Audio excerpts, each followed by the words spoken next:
Let's see this question. Question में पूछा है define bulk modulus of elasticity. तो टॉपिक है बल्क मॉडुलस ऑफ इलास्टिसिटी।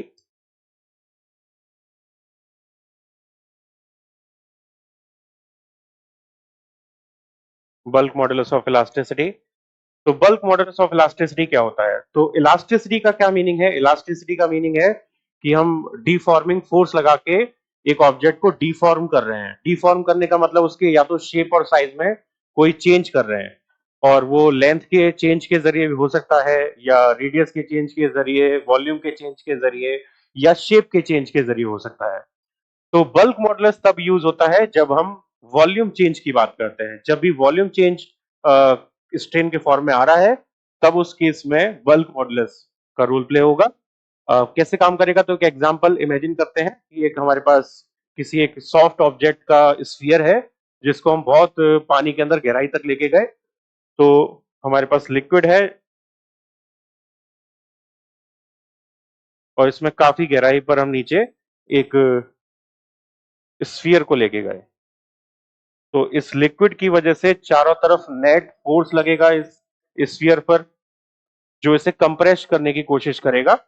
और कंप्रेस करने की वजह से इसका रेडियस थोड़ा डिक्रीज होगा और इसका शेप थोड़ा, सॉरी, साइज थोड़ा डिक्रीज हो जाएगा। तो यहाँ पर मैं थोड़ा एग्जेजरेट करके बना रहा हूँ, सॉलिड्स में कम होता है लेकिन एग्जेजरेशन ले लेते हैं यहाँ पे। तो पहले इसका वॉल्यूम ये था, अभी बदल के इसका वॉल्यूम वी डैश हो गया, डिक्रीज हो गया वॉल्यूम। तो वॉल्यूम में कुछ चेंज आया, चेंज कितना आया? Delta V equals to V minus V dash. ये इसमें चेंज आया। कैसे आया? जब हमने पानी के अंदर इसको लेके गए, यानी प्रेशर अप्लाई किया। तो ये पी नेट प्रेशर है, इसको डेल्टा पी लिखना चाहिए वैसे। बाहर का प्रेशर माइनस अंदर का प्रेशर, तो जो नेट प्रेशर है वो डेल्टा पी है यहाँ पे। तो डेल्टा पी की वजह से डेल्टा वी आ रहा है। तो bulk modulus of elasticity define होता है कि कितना प्रेशर हमने लगाया और उसकी वजह से कितना वॉल्यूमेट्रिक स्ट्रेन डेवलप हुआ। तो delta P divided by delta V upon V, यानी वॉल्यूमेट्रिक स्ट्रेस या pressure divided by volumetric strain, volumetric strain. तो ये आ गया। इसमें साथ में माइनस का साइन और लगाएंगे हम, क्योंकि प्रेशर इंक्रीज करने पर वॉल्यूम डिक्रीज हो रहा है।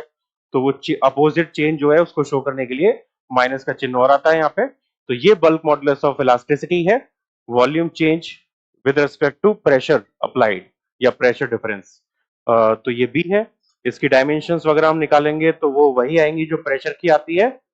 स्ट्रेस और प्रेशर और इलास्टिसिटी की डायमेंशन सेम रहती है।